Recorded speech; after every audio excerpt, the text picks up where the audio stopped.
nuestras vidas en sacrificio vivo. Y eso es lo que queremos ver en esta mañana. Que Dios es digno de toda gloria, de toda adoración por parte de todos y cada uno de sus hijos. Y es digno de toda adoración primeramente por ser quien es, pero también por lo que Él da.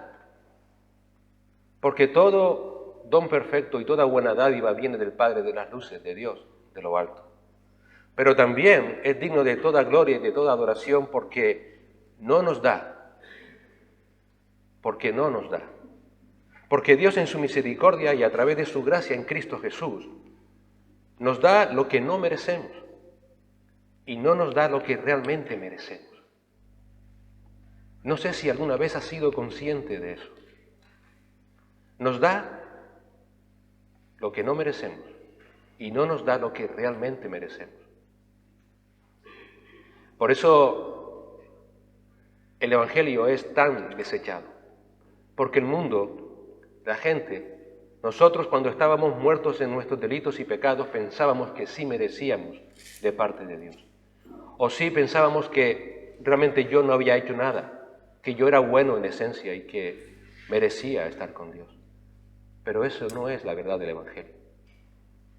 La verdad del Evangelio es que somos malos por naturaleza y que Dios en su gracia y solamente por su gracia y en su misericordia en Cristo Jesús no nos da lo que realmente merecemos. Y eso fue lo que cantamos, lo que leímos antes en el Salmo 96. ¿Por qué aquel pueblo tenía que cantar al Señor? ¿Por qué aquel pueblo tenía que cantar un cántico nuevo?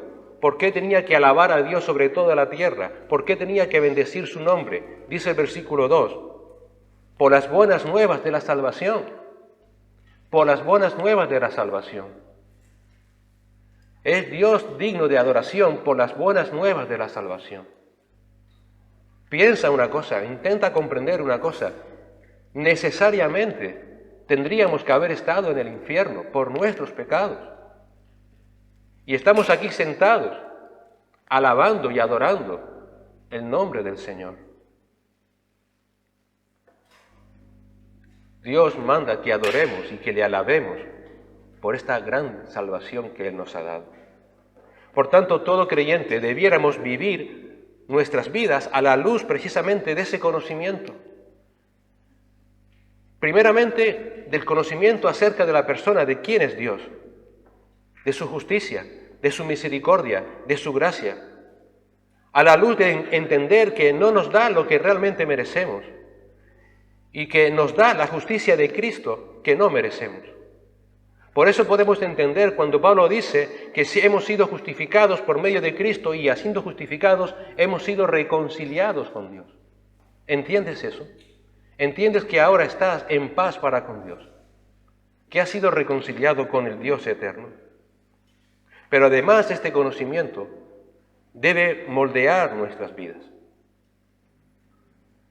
Nuevas criaturas somos. Las cosas viejas pasaron porque todas las cosas en nuestras vidas han sido hechas nuevas.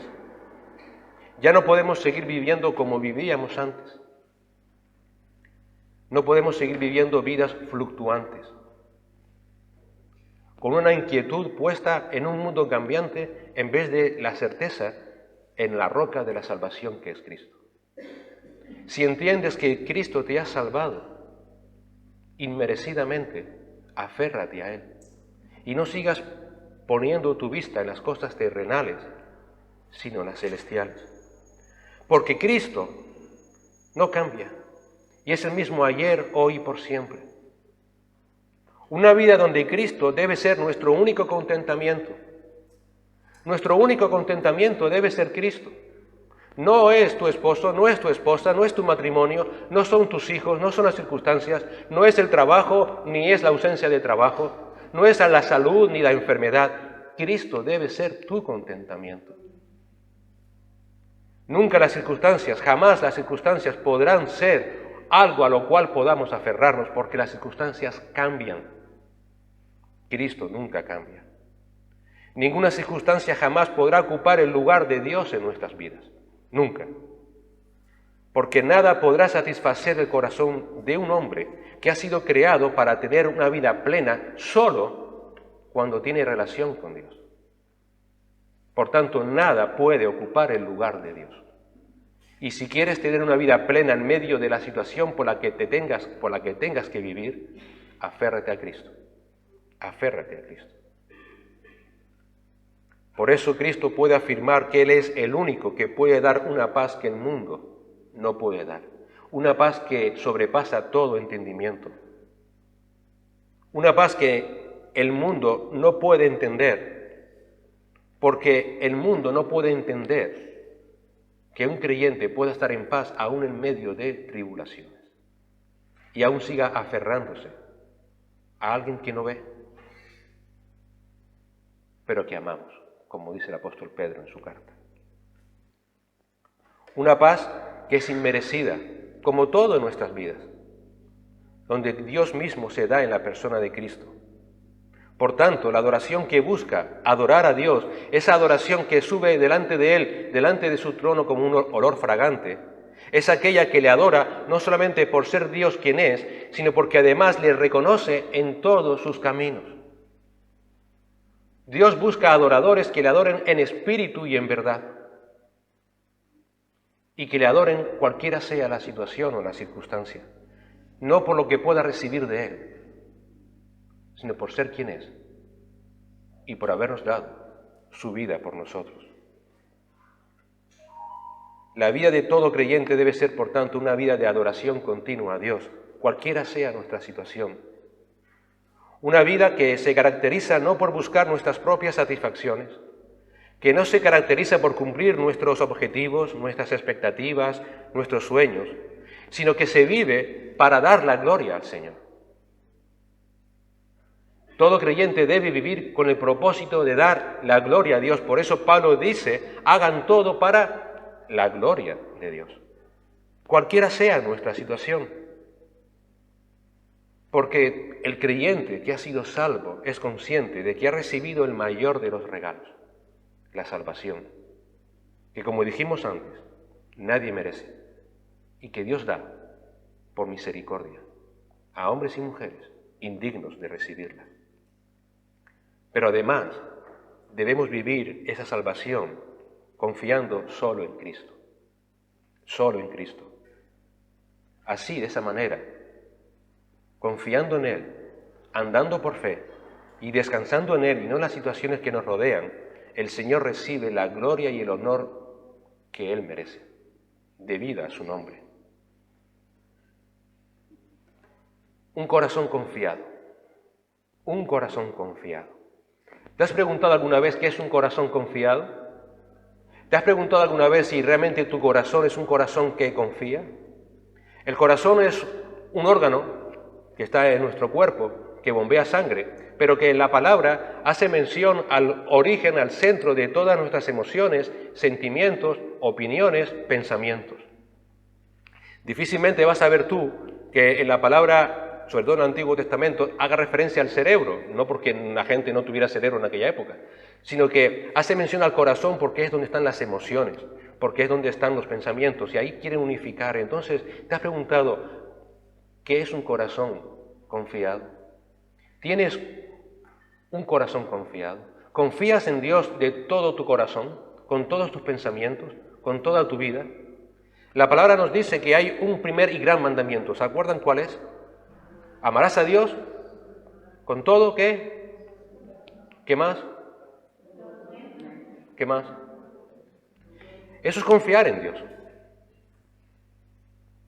Eso es confiar en Dios. No dejas ningún área de tu vida fuera de la soberanía de Dios.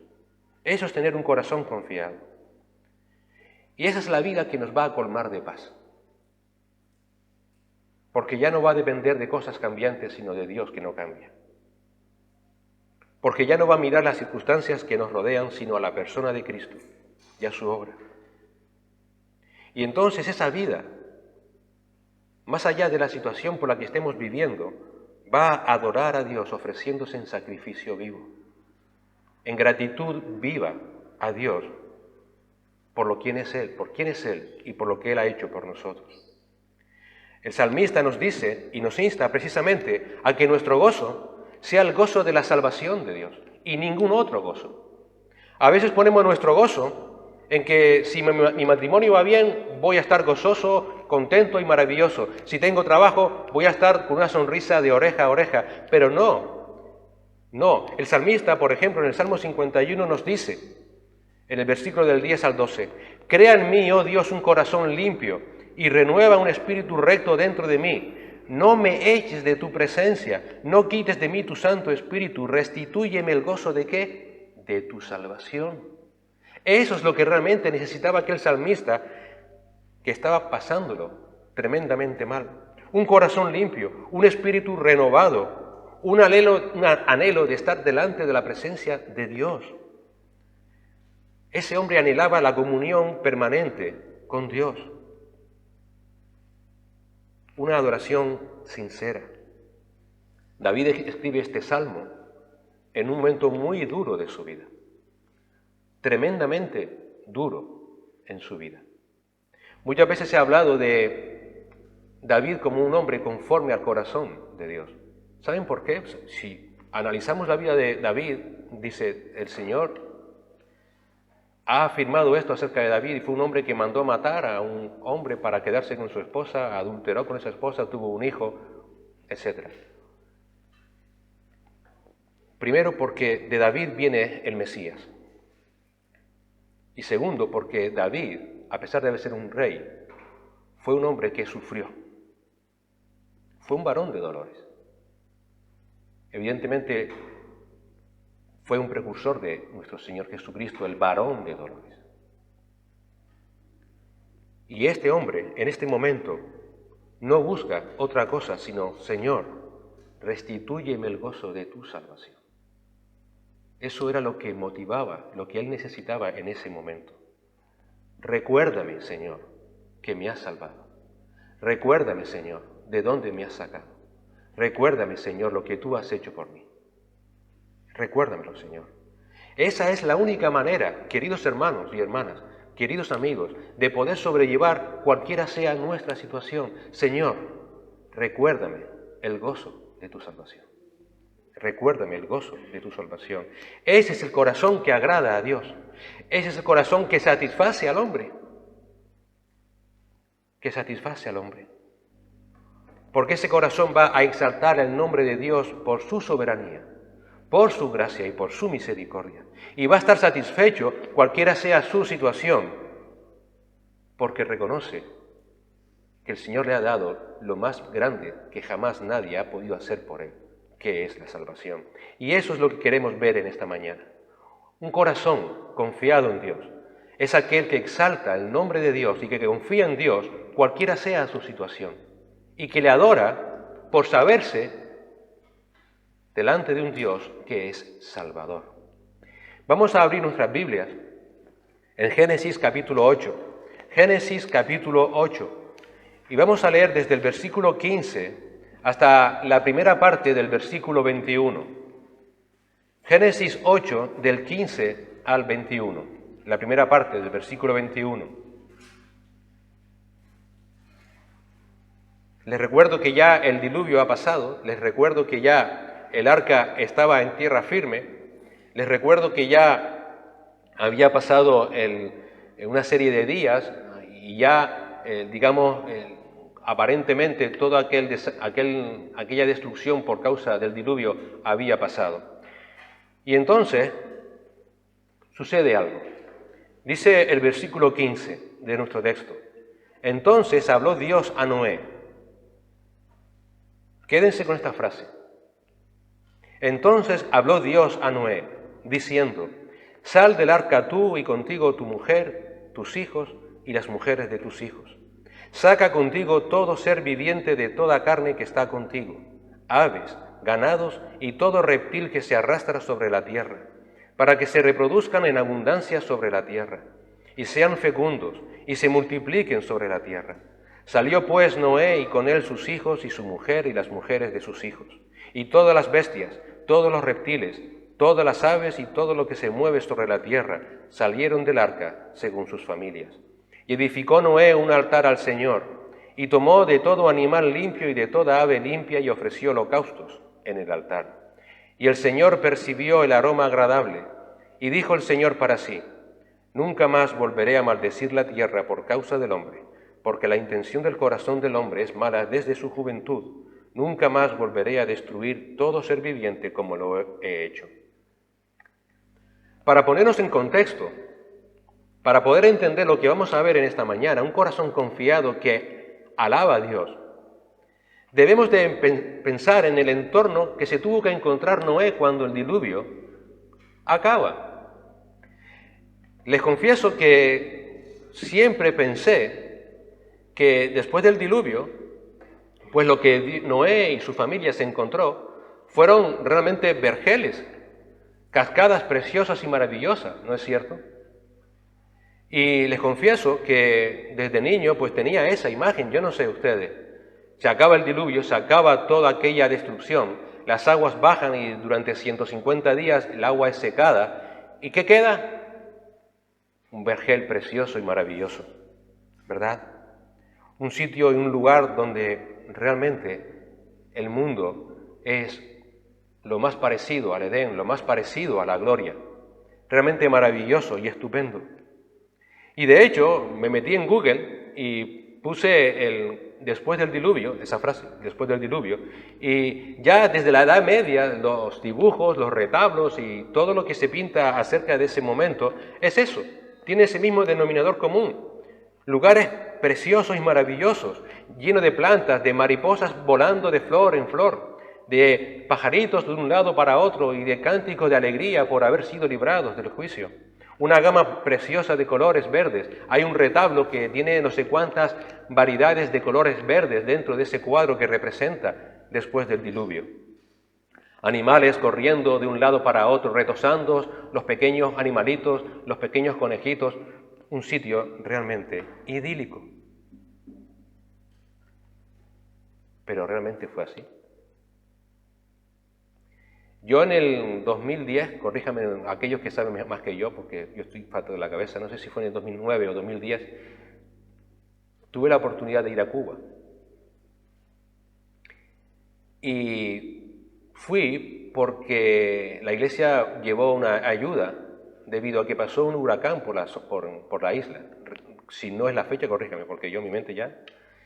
Y creo que fue el Katrina, porque llegó hasta el norte de Estados Unidos y también anegó todo lo que era la zona aquella de Nueva Orleans y todo el tema ese. Bueno, el avión iba sobrevolando y cuando iba aterrizando, lo que vi era horroroso. Realmente horroroso. Y ya cuando estaba en tierra y cogimos el coche y íbamos a diferentes provincias, no se veía sino destrucción.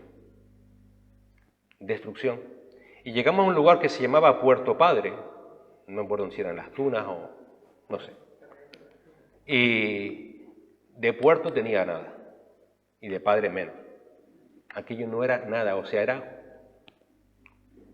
como si hubiese caído, no sé, una explosión atómica, una cosa así. Eso fue en un lugar puntual, en una isla pequeña, una isla, no se me ofendan los cubanos, una isla que está ahí en el Caribe, ¿verdad? Imagínense un diluvio a nivel global. ¿Crees realmente que después del diluvio lo que se encontró Noé fue un vergel? ¿Crees realmente que lo que se encontró Noé después del diluvio, que duró más de un año, lo que se encontró fue vergeles preciosos y maravillosos? ¿O más bien destrucción total y absoluta? El Señor en Génesis capítulo 3, del 17 al 19, cuando Adán y Eva pecan, dice lo siguiente, Génesis 3, del 17 al 19, maldita será la tierra por tu causa. Desde ese momento ya esos vergeles que Dios creó en el Edén ya dejaron de ser. Y ahora imagínate cómo tuvo que estar la tierra después del juicio, por el diluvio. Piensa, millones y millones de personas muertas, millones y millones de animales muertos. ¿Crees que iban a desaparecer esos cadáveres de la noche a la mañana? ¿Crees realmente que porque estuvieron debajo del agua 5 meses ya iban a desaparecer? Sé que suena muy, quizás, no agradable lo que estoy diciendo, pero quiero que nos pongamos en contexto para lo que vamos a ver más adelante. Había pasado 1 año y poco desde que comenzó el diluvio. Y sí, es cierto que ya empezaron a brotar plantas, porque recuerdan que la paloma fue y trajo una ramita de olivo y ya luego no volvió más. Pero dicen los expertos que un cadáver debajo del agua tarda entre 3 y 4 años en quedarse completamente desaparecido. Y lo que es la calavera, lo que es el esqueleto, muchísimo más. No hubo tiempo suficiente para que aquellos millones de cadáveres y de animales muertos desaparecieran. Eso fue la visión que tuvo Noé cuando baja del arca. Una tierra completamente anegada, improductiva en muchos lugares, lleno de cadáveres. Eso es lo que encuentra Noé cuando sale del arca. Eso es lo que encuentra Noé cuando sale del arca. Y es muy importante tenerlo presente. Porque parece entonces que la adoración, si todo hubiera sido verde y precioso y maravilloso, la adoración que ahora viene por parte de Noé, podemos decir, claro, no lo va a adorar. Pero eso no fue lo que encontró Noé. No fue lo que encontró Noé. Lo que va a tener por delante Noé va a ser una vida que no va a ser nada fácil. Podríamos decir incluso que fue una nueva y vitalicia prueba después del diluvio. Aunque ya lo veremos más adelante, Noé vivió como unos 300 años más después de salir del arca. Y pasaron muchos años hasta que la tierra empezó a dar uvas, por ejemplo. Ya lo veremos más adelante. Él tuvo que buscarse la comida, él tuvo que vivir duramente para poder vivir en aquel planeta que quedó completamente destruido por el diluvio. Yo no sé cómo habríamos actuado nosotros. ¿Lo has pensado? Tú imagínate, sales del arca. ¿Cómo hubieras tú actuado? ¿Qué es lo que tú hubieras hecho ante esa situación? Señor, ¿para esto me has salvado? ¿Para esto? Era preferible morir. Esto es como estar muerto en vida. Pero si aquí no hay prácticamente nada, aquí lo que vemos es destrucción y más destrucción. ¿Para esta destrucción me has salvado? Pero fíjate, recuerda que antes te dije, acuérdate de esta frase, en esa situación es cuando Dios, ¿qué hizo? Habló a Noé. Ahí en esa situación es cuando Dios habló a Noé. ¿Y qué fue lo que le dijo? El punto aquí es que Noé, después de la prueba del diluvio, él debía continuar confiando solamente en Dios, como lo había hecho antes del diluvio. Él debía de seguir encontrando satisfacción y descanso como cuando antes del diluvio. Él debía de seguir confiando en Dios, no en lo que le rodeaba, sino solamente en Dios, y en que éste seguía estando a su lado. Noé tenía que seguir descansando y recibiendo toda su satisfacción de Dios y de su gracia, no de las circunstancias. Recuerda que esa gracia de Dios fue lo que salvó a Noé y a su familia. Fue lo que hizo que aquella gente siguiera con vida. Y por tanto debía seguir siendo el motivo de todas sus vidas, la gracia de Dios. Si la gracia me salvó, la gracia debe de seguir manteniéndome confiado. ¿Y qué hizo Dios? Le habló. Y parece que eso nos sorprende. Dios habló a Noé. Pero es que hoy día Dios lo sigue haciendo. No somos peores que Noé, ni Noé fue algo más especial que nosotros. Igual que Dios habló a Noé, nos sigue hablando a nosotros hoy día. Y nos sigue hablando a través de su palabra para que tengamos el descanso que también tuvo Noé y tengamos también el gozo que también tuvo Noé. Para que nuestro descanso y para que nuestra satisfacción sea en que Dios sigue estando a nuestro lado. El Salmo 119, que les invito a leer cuando estén en casa, Es una oda preciosa precisamente a la palabra de Dios y a su propósito en la vida de todos y cada uno de los creyentes. Pero déjame leerte simplemente los versículos del 25 al 32. El Salmo 119 del 25 al 32 nos dice: postrada está mi alma en el polvo, vivifícame conforme a tu palabra. De mis caminos te conté, y tú me has respondido, enséñame tus estatutos. Hazme entender el camino de tus preceptos, y meditaré en tus maravillas. De tristeza llora mi alma, fortaléceme conforme a tu ley. Quita de mí el camino de la mentira, y en tu bondad concédeme tu palabra. He escogido el camino de la verdad, he puesto tus ordenanzas delante de mí. Me apego a tus testimonios. Señor, no me avergüences. Por el camino de tus mandamientos correré, porque tú ensancharás mi corazón. Me encanta esta parte, y les confieso que muchas veces la leo y la releo para mi vida. Porque este hombre estaba realmente tan destruido emocionalmente que dice: postrada está mi alma en el polvo. Y acude a Cristo y que le dice, acude a Dios y que le dice: Señor, vivifícame conforme a tu palabra. Él iba a la palabra a recibir precisamente ese aliento que necesitaba en ese momento. Él se vaciaba, le contaba todo a Dios: de mis caminos te conté. Y el Señor le respondió: ¿cómo? A través de la palabra. Y dice: enséñame tus estatutos.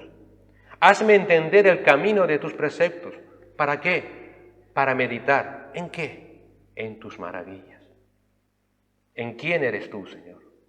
De tristeza llora mi alma, pero fortaléceme conforme a qué? A tu palabra. A tu palabra.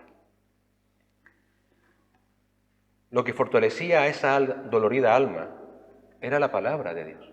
Era saberse que Dios estaba a su lado y que le hablaba, como pasó con Noé.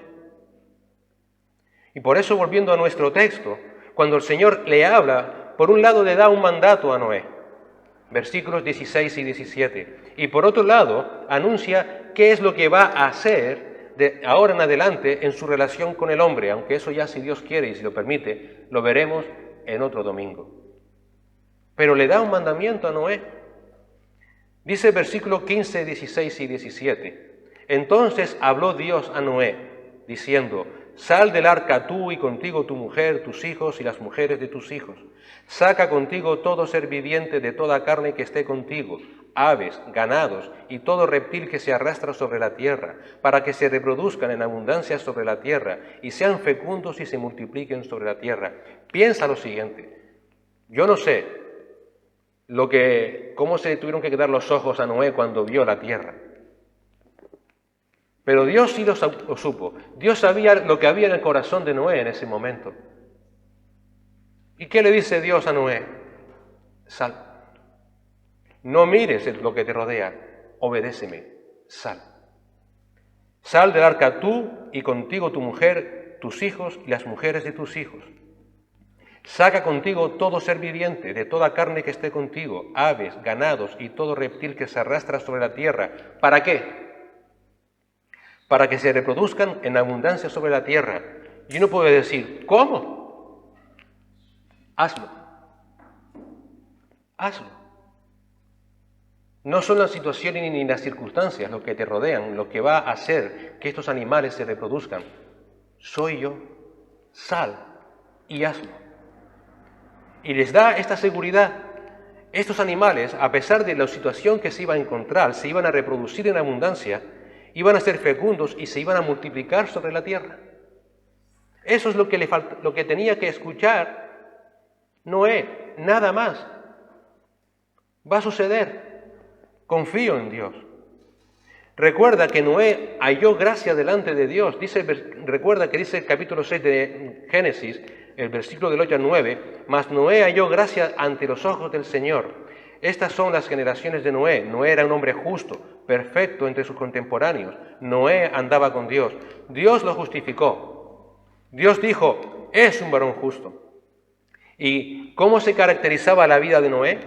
En obediencia. Noé, ¿qué hacía? Andaba con Dios. Él había sido salvo por gracia, había sido justificado por Dios, pero ahora, ¿qué hacía Noé? Obediente, andaba con Dios. Así que ahora, ¿qué se espera de Noé? Que siga actuando de la misma manera. ¿Qué se espera de un creyente que ha sido salvo en un momento dado? Que siga viviendo su vida ¿cómo? En obediencia. Que siga confiando en el Señor. ¿Qué se espera de un creyente que ha sido salvo? Que reconoce de dónde lo ha sacado el Señor. Que siga confiando en ese Señor. Eso es lo que se espera.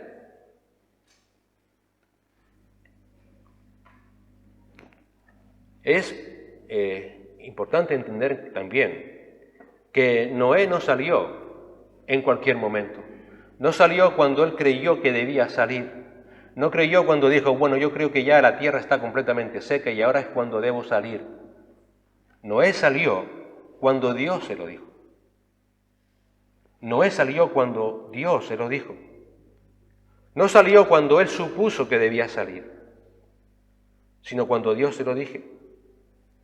Él ya tenía evidencias de que las aguas habían bajado, de que la tierra de nuevo era habitable, pero no fue ese conocimiento lo que le movió a salir, era el temor a Dios, la dependencia de Dios. ¿Qué nos enseña eso? Que debes aprender a esperar en Dios. Debes aprender a descansar en Dios. Debes dejar tu vida en manos de Dios. Confiadamente. Todo creyente debe aprender a depender y a esperar en Dios. ¿Has hallado gracia delante de Dios? ¿Has sido salvo de la muerte eterna? ¿Has sido salvo de la ira venidera? Si lo has sido, depende de Dios. Si realmente eso ha sido así, aprende a depender y a esperar en Dios. No a levantarte por las mañanas, ver tu rostro en el espejo y decir, no, quiero hacer lo que yo crea que debo hacer. No, aprende a depender y a esperar en Dios. Fue Dios mismo quien le dijo, sal del arca. Aquí vemos la guía divina en la vida de Noé. Noé tenía que entender que no eran las situaciones ni las circunstancias que le rodeaban lo que iba a marcar su vida, sino la guía de Dios. La guía de Dios. Dios seguía guiando la vida de Noé. Y esa guía iba a proseguir y a acabar hasta el último momento de su vida. Porque si algo caracteriza a Dios, es que siempre acaba lo que empieza. Y eso es algo que muchas veces también nos cuesta entender. A veces decimos, Señor, ¿por qué me pasa esto? ¿Por qué me pasa esto otro? ¿Por qué, Señor? Porque Dios quiere acabar en tu vida lo que empezó. Y lo va a hacer. Por eso Pablo puede decir en Filipenses 1:6, estoy convencido precisamente de esto, que el que comenzó en vosotros la buena obra, la perfeccionará hasta el día de Jesucristo. Claro, leemos buena obra y pensamos que todo lo que viene después de esa buena obra va a ser cosas buenas. Y no necesariamente. Y no es así. Y lo vemos en esta situación de Noé. No hay nada más radicalmente opuesto a esa buena obra que lo que se encontró Noé cuando baja del arca. Pero lo que tenía que entender Noé es que él debía depender de Dios, no de cómo estuviera el mundo. Y así ha sido siempre en todos y cada uno de los hijos de Dios. Mira, cuando nos resistimos a esa obra de Dios, cuando nos resistimos a que Dios va a perfeccionar nuestra vida, no solamente eso es insensato, y perdona la expresión, sino que es estúpido. No solamente es insensato, sino que es absurdo. Cuando intentas resistirte a la obra de Dios, te estás intentando resistir a la obra soberana de Dios. ¿Quién puede resistirse a Dios? ¿Quién? Es insensato porque si ofrecemos resistencia, no vamos a encontrar paz en medio precisamente de nuestras circunstancias. Mientras más resistas la perfección o el camino que Dios está usando para perfeccionarte, menos paz vas a tener y menos descanso vas a tener para tu vida. Y posiblemente acabes pecando contra Dios por rebeldía. Y esto es una advertencia que encontramos en la palabra. Y en Hebreos 3, del 7 al 8, leemos: por lo cual, como dice el Espíritu Santo, si oís hoy su voz, no endurezcáis vuestros corazones como en la provocación, como en el día de la prueba en el desierto. El pueblo de Israel, que salió de Egipto, estuvo todo ese tiempo quejándose contra Dios, quejándose de ese camino que Dios estaba usando para perfeccionarles. ¿Y saben dónde quedaron? En el desierto. No llegaron a la tierra prometida. Cuando resistimos los propósitos de Dios para nuestras vidas, podemos caer en rebeldía y, lo que es peor, caer en la incredulidad. Pero además es absurdo. ¿Por qué? Porque ¿quién puede impedir que Dios lleve a cabo sus propósitos? Fíjate lo que dice Pablo. Estoy convencido de que si Él empezó, lo va a acabar. Lo va a acabar. ¿Quién va a impedir que Dios lleve a cabo sus propósitos? No hay forma humana de que Dios deje por un instante de llevar a cabo todo su plan. Todo. Por eso lo que tenemos que hacer es simplemente descansar. Dice el salmista en el Salmo 138:8, el Señor cumplirá su propósito en mí. Eterna, oh Señor, es tu misericordia, no abandones las obras de tus manos. Esa debe ser la actitud. Él dice, sé que el Señor va a cumplir sus propósitos en mí, lo sé. Oh Señor, en tu misericordia, no abandones la obra de tus manos. Y la palabra de Dios a Noé fue un mandato. Sal y contigo tu familia y todos los animales, y Noé obedece con exactitud. Ya lo dijimos hace unas semanas. Aquí, de nuevo, encontramos que solo Dios habla. Noé no dice absolutamente nada. Esto no es casual. El autor nos está diciendo dos cosas aquí. Que solamente Dios es soberano y que no se le puede discutir lo que Él quiere hacer. Y por otro lado, la actitud de Noé. Una absoluta sumisión a Dios. No hay quejas, no hay preguntas, no hay dudas, no hay temores, no hay derrotismo. Simplemente, ¿qué hace Noé? Salió. Fíjate el versículo 18, a mí me encanta esta sencillez. Salió pues Noé. Dios le dijo y él simplemente hizo. Esa es una obediencia, eso es un corazón confiado en Dios. Dios me acaba de decir que salgamos. No hubo dudas, no hubo cuestionamientos, simplemente oyó y obedeció. Eso es fe. Y esa fe trae confianza y trae descanso. Dios lo dice, Dios lo va a hacer. A pesar de lo que estaba viendo, a pesar de que lo que veía no era nada parecido a la tierra que dejó atrás, no era consciente de que nada de lo que tenía por delante iba a ser fácil. Pero aún así, ¿qué hizo? Simplemente obedeció y confió a Dios de corazón. Confió en Dios de corazón. ¿Y por qué sabemos que Noé confiaba de corazón en Dios? ¿Por qué sabemos que en ningún momento cuestionó a Dios? Bueno, versículo 20 y primera parte del 21. Y edificó Noé un altar al Señor y tomó de todo animal limpio y de toda ave limpia y ofreció holocaustos en el altar. Y el Señor percibió el aroma agradable. ¿Cómo sabemos que realmente Noé no cuestionó en nada a Dios? ¿Cómo sabemos que realmente Noé no puso en duda nada de la voluntad de Dios? Porque todo lo que él hizo fue aroma agradable a Dios. Porque lo primero que hace después de bajar del arca fue adorar a Dios. Él no miró su situación. En su corazón no había dudas, no había lamentos, sino gratitud al Señor. Y adoró a Dios por ser quien es y no por la situación en la que se encontraba.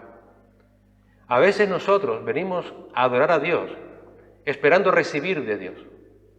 Y a veces venimos a adorar a Dios en gratitud porque Él nos ha dado. Pero ¿y cuando eso no sucede?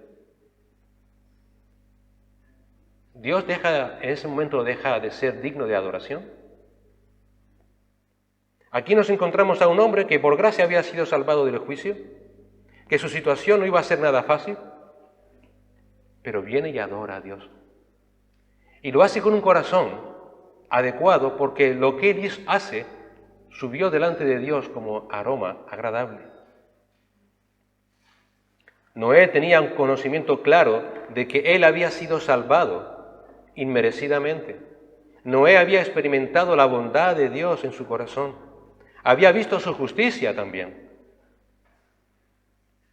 Por eso, en vez de quejarse, en vez de lamentarse, adora a Dios con todo su corazón, sinceramente, sin dudas, sin quejas, solo adoración a Dios por quién es Él, por su gracia y por su misericordia.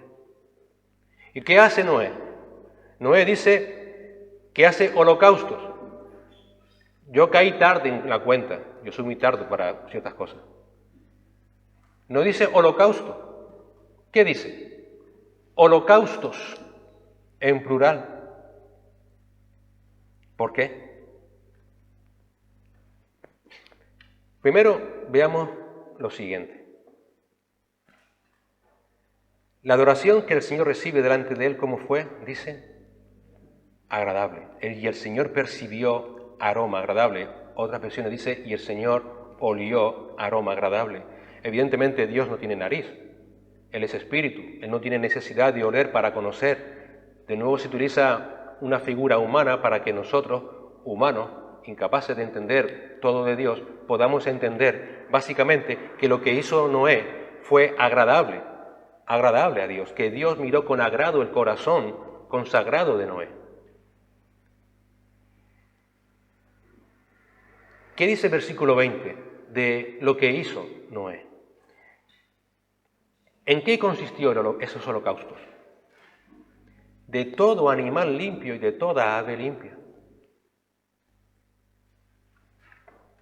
Tuvieron que ser cientos de animales. Y no durante una hora, durante semanas. Durante semanas y cientos de animales fueron ofrecidos a Dios por Noé en gratitud a Dios. La muestra es que lo que Noé ofrece a Dios es algo de una tremenda magnitud. No fue un momento determinado, no fue un segundo, no fue un instante, fueron semanas ofreciendo a Dios holocaustos de todo animal limpio, de todo. Recuerdan que si vamos al capítulo 6 de Génesis, vemos que habían cientos, miles de animales. Y muchos de ellos eran limpios para los holocaustos precisamente. Pero mira, no te quedes en la cantidad de lo que ofreció Noé. Porque no fue la cantidad lo que hizo agradable esos holocaustos, sino la intención que movió a Noé a hacerlos. Porque lo que Noé hizo externamente era fruto de lo que ya sucedía internamente en su corazón. Eso es lo que Dios busca. No lo que haces, sino la intención con que lo haces. Yo puedo venir aquí y hacer lo que estoy haciendo ahora, que no deja de ser una adoración a Dios, o lo que hacemos cada uno de nosotros. Pero si en nuestro corazón no hay gratitud a Dios, si en nuestro corazón hay quejas a Dios, si en nuestro corazón no hay sino reproches a Dios por nuestra situación, ¿crees realmente de que esto que yo estoy haciendo va a subir delante de Dios como aroma agradable? Cada vez que yo me quejo ante Dios, cada vez que yo no doy las gracias a Dios por lo que Él hace en mi vida, da igual lo que yo haga. Da igual. El tema aquí, o el punto aquí, es que lo que Noé ofrece a Dios, lo hace porque en su corazón ya había gratitud a Dios. Por eso fue aroma agradable delante de Dios. Era un corazón pleno de confianza, recuerda, sal y salió. Era un corazón repleto de obediencia, sal y salió. Ese sal y salió, por eso decía al principio que es clave, muestra la confianza y la obediencia. Porque mira, sin confianza no hay obediencia. Sin confianza hay moralismo. Si tú no confías en Dios, lo que hagas en obediencia es puro moralismo. Te estás intentando ganar a Dios. La obediencia que Dios recibe es la confianza. Me impacta el Señor Jesús. Bueno, ¿cómo no va a impactar el Señor Jesús? En su obediencia, nunca dejó de confiar en su Padre. Por eso, lo que Él hizo fue agradable a Dios. Nunca dejó de confiar en su Padre. Cuando nuestra obediencia no viene de un corazón confiado, es moralismo. Es moralismo. Pero aquella adoración fue agradable a Dios porque manifestaba esa confianza en Dios. Esperó a que Dios le diera el mandamiento y confiadamente salió y no centraba su vista en la destrucción que le rodeaba, sino en la gloria que Dios le tenía prometido. No añoraba lo que tuvo en esta vida, no añoraba lo que dejó atrás, confiaba y adoraba a Dios por lo que Él había hecho en su vida. Él reconocía la soberanía de Dios, la gracia de Dios y la misericordia de Dios en su vida, que lo había salvado sin merecerlo. Por eso es que Dios es digno de toda alabanza. Por eso es que Dios es digno de nuestra adoración. El pueblo de Dios es gente que le adora no porque estén mejor o peor, sino por su gracia y por su misericordia. Los redimidos por Dios le ofrecen alabanza de sus labios porque han sido salvos. Y ofrecemos lo mejor de lo que tenemos porque hemos sido salvos. Esa es la disposición de una vida para Cristo.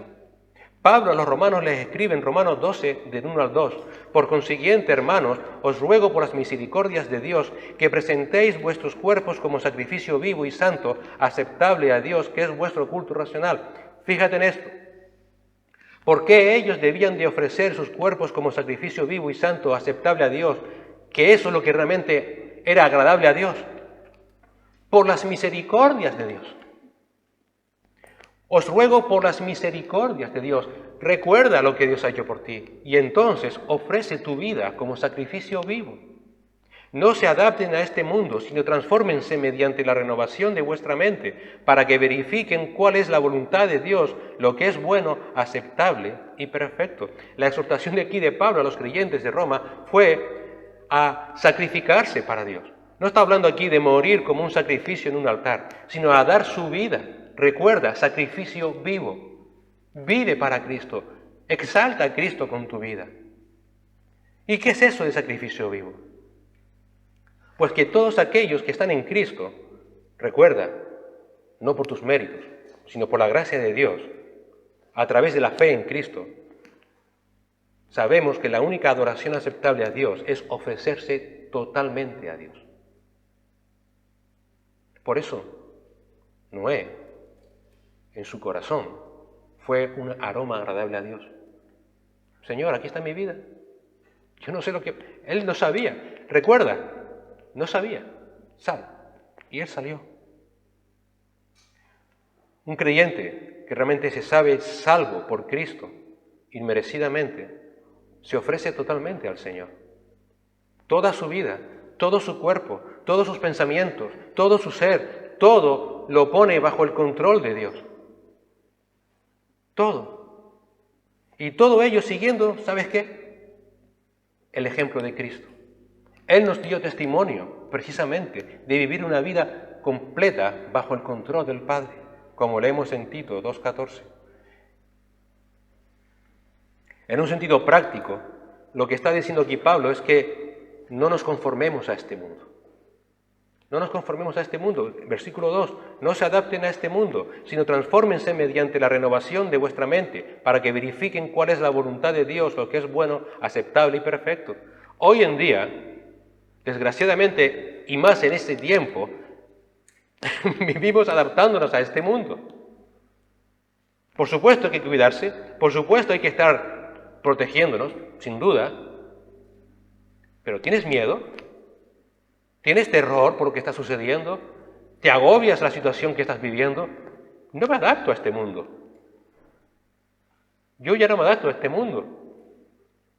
Dice la palabra que nuestra vida está escondida ¿en quién? En Cristo. Y ya no vivo yo, sino que vive Cristo en mí. Cuando Pablo dice que no nos adaptemos a este mundo, si vamos a 1 de Juan, capítulo 2, del 15 al 16, un texto muy conocido también, vemos cuáles son o qué es lo que el mundo ofrece. ¿A qué no tenemos que adaptarnos? Y en 1 de Juan 2, 15 y 16 nos dice a los deseos de la carne, a los deseos de los ojos, a la vanagloria de la vida. Hoy en día, en la situación en la que estamos viviendo, es lo que vemos. La gente está loca porque esto desaparezca para seguir dando rienda suelta a sus deseos de la carne, a los deseos de los ojos y a la vanagloria de la vida. Pero el creyente ya no debe adaptarse a nada de eso. Todo lo que el mundo tiene que ofrecer se reduce a esas tres cosas. Los deseos de la carne. Todo aquello que satisface las necesidades de este cuerpo. Los deseos de los ojos. La codicia. El desear lo que otros tienen que yo no tengo. La envidia. El orgullo de la vida. No sentirse agradecido con lo que se tiene, ni sentirse completo con lo que el Señor nos da, sino querer cada día más y tener más y poseer más. ¿Cómo podemos nosotros no conformarnos a este mundo? Transformaos mediante la renovación de vuestras mentes. ¿Y eso cómo lo hacemos? ¿Cómo nuestras mentes pueden ser transformadas?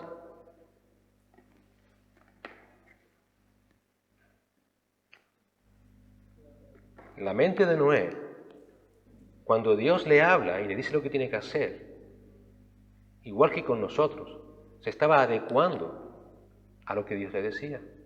Ese transformar vuestra mente es adecuarte, conformarte a lo que Dios te dice. Confórmate a lo que Dios te dice. Tenemos que escuchar la palabra de Dios. Tenemos que leer la palabra de Dios. Tenemos que estudiar la palabra de Dios. Tenemos que memorizar la palabra de Dios. Tenemos que meditar en la palabra de Dios. No hay otra forma. No hay milagros en ese sentido, hermano. Tenemos que saber lo que Dios quiere, conocer la voluntad de Dios. Esa es la única forma de no conformarnos a este mundo y de conocer la voluntad de Dios, lo que es bueno, perfecto y agradable delante de Él. No hay otra forma. Y fíjate que si es la única forma, que hasta nuestro enemigo lo sabe. Porque ¿a qué te cuesta leer la palabra de Dios? ¿A qué te cuesta? ¿A qué te cuesta orar? ¿A que siempre tienes tiempo para todo menos para leer la palabra? ¿A que siempre tienes tiempo para todo menos para orar? ¿A que te conformas con ponerte unos casquitos y oír lo que otros dicen? No, lo que tienes que hacer es leer la palabra. Fíjate, hasta nuestro enemigo lo sabe e intenta por todos los medios que ni tengamos tiempo ni deseos de hacerlo. Cuando eso suceda, vete al trono de la gracia y dile, Señor, ayúdame, fortaléceme, necesito saber más de ti. La palabra de Dios, cuando es trabajada en nuestros corazones mediante el Espíritu Santo, transforma nuestras vidas, transforma nuestra mundanalidad, transforma nuestra vista, que mira las cosas de la tierra y no las cosas celestiales. La palabra de Dios, hermanos y hermanas, nos hace ser maduros, enteramente preparados para toda buena obra. Y entonces seremos capaces de comprobar cuál es la voluntad de Dios, agradable y perfecta. Y hoy en día, en estos tiempos en los que vivimos, más que nunca necesitamos descansar y conocer la voluntad de Dios. Y la voluntad de Dios, sea cual sea el tiempo por el que estemos viviendo, siempre es agradable y perfecta. La voluntad de Dios a Noé en aquel tiempo, en medio de su situación, fue agradable y perfecta. Y la voluntad de Dios hoy en tu vida, cualquiera sea tu situación, la voluntad de Dios es agradable y perfecta. Agradable y perfecta. Por eso la voluntad de Dios es que cada uno de sus hijos vivamos como sacrificio vivo para Él. Mientras dure esta tierra, aún el Señor seguirá mostrando su gracia, su paciencia, su misericordia a este mundo perdido, a este mundo que está en pecado y que va de cabeza, cuesta abajo y sin freno ante la condenación eterna. Y cada día que pasa, el Señor nos recuerda de dónde nos sacó. El Señor nos recuerda de que por tanto Él es digno de toda nuestra adoración. Nos recuerda de que tenemos que dar nuestra vida en sacrificio vivo a Él, confiando. Recuerda, una adoración sin confianza no es adoración. No es adoración. Recuerda que el Señor sigue extendiendo su misericordia. El Señor sigue extendiendo su misericordia cada día porque no quiere que nadie perezca. Pero también para nosotros, para recordarnos de que Él sigue estando a nuestro lado, que Él sigue consolándonos, que Él sigue estando fortaleciéndonos en nuestras vidas. ¿Sabes por qué cada día amanece y anochece? ¿Sabes por qué cada día sigue habiendo primavera, verano, otoño, invierno? Si lo quieres saber, ven la semana que viene. Pero te impactará saber que es para recordarnos que Dios nos salvó. Señor y Padre Celestial, gracias te damos, Padre. Gracias, Señor, por ti, sobre todas las cosas.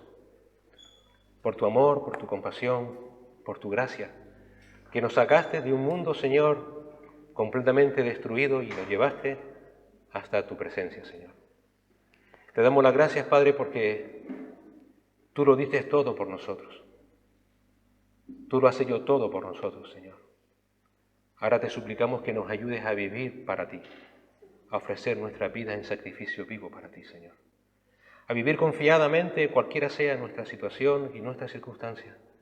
Y que cuando tengamos momentos en los que tengamos nuestra alma como en el polvo, como decía el salmista, acudamos a ti, Señor, a hallar descanso para nuestras vidas, a seguir esperando confiadamente la redención de nuestros cuerpos, tu vuelta, Señor, y que estemos ya contigo para siempre.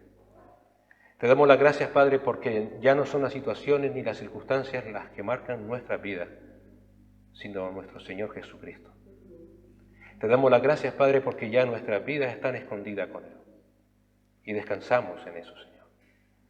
Ayúdanos cada día, Padre, a vivir para ti y por ti. A gozarnos de tu presencia y a anunciar a este mundo que tanto lo necesita estas buenas nuevas de salvación en Cristo Jesús. Es en su nombre que te lo suplicamos y te damos las gracias. Amén.